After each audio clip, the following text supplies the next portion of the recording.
A'udzubillahi minasyaitonirrajim. Bismillahirrahmanirrahim. Allahumma sholli ala Muhammad wa ala ali Muhammad. Ada dua penyakit yang sangat berbahaya, yaitu qaswah. Qaswah itu hati yang kasar, hati yang membatu, hati yang keras. Yaitu hati yang keras dan jumud, sehingga tidak terpengaruh oleh nasihat, tidak tersentuh, tidak menjadi lembut, tidak menjadi takut ketika mendengar kematian, nasihat atau ancaman, atau berita-berita akhirat. Rasulullah Shallallahu Alaihi Wasallam mengatakan, "Ab'adul asya minallahi ta'ala al-qalbul qasi." Yang paling jauh dari Allah Subhanahu wa Ta'ala adalah hati yang keras, hati yang kasar, hati yang batu. Kemudian juga dalam hadis dikatakan minasyaqa arbaun, di antara yang membuat celaka atau membahayakan itu adalah 4 hal. Pertama, qaswatul qalb, hati yang keras, hati yang kasar. Yang kedua, jumudul ain, mata yang tidak bisa menangis. Kemudian wal hirs, rakus, tamak, watulul ama, dan angan-angan yang panjang.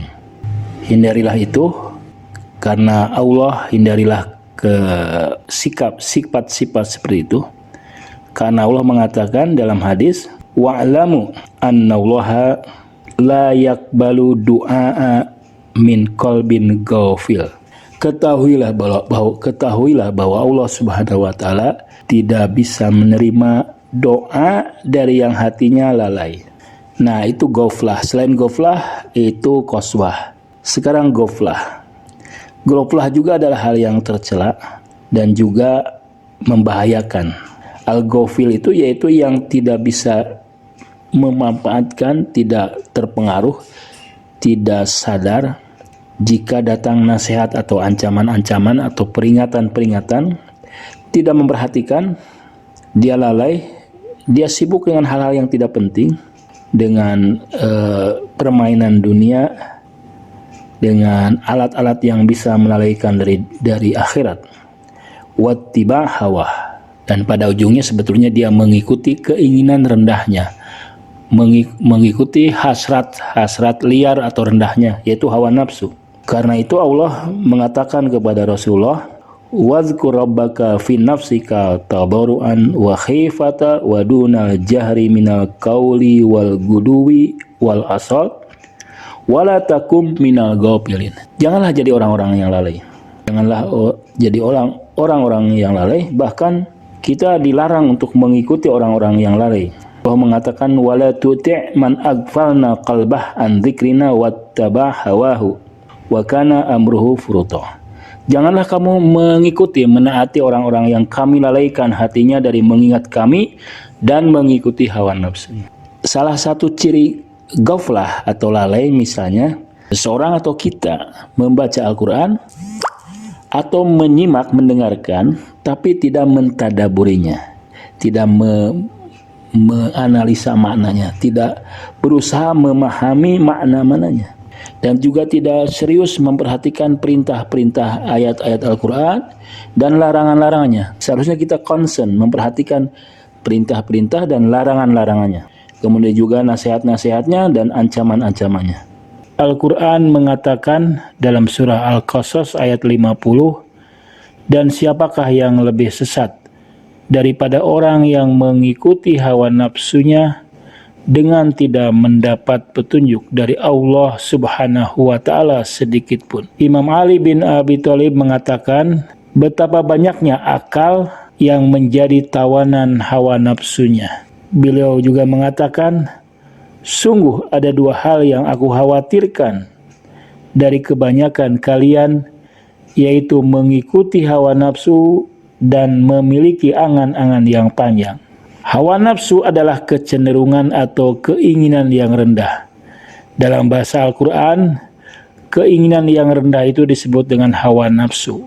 Hawa nafsu inilah yang menjadi rintangan besar bagi siapapun untuk mendekatkan diri kepada Allah Subhanahu wa Ta'ala. Hampir seluruh masalah, seluruh penderitaan, seluruh kesesatan, seluruh musibah, seluruh konflik itu bermula dari hawa nafsu yang merusak ini. Gara-gara hawa nafsu pula setan tidak tunduk kepada perintah Allah untuk bersujud di hadapan Nabi Adam.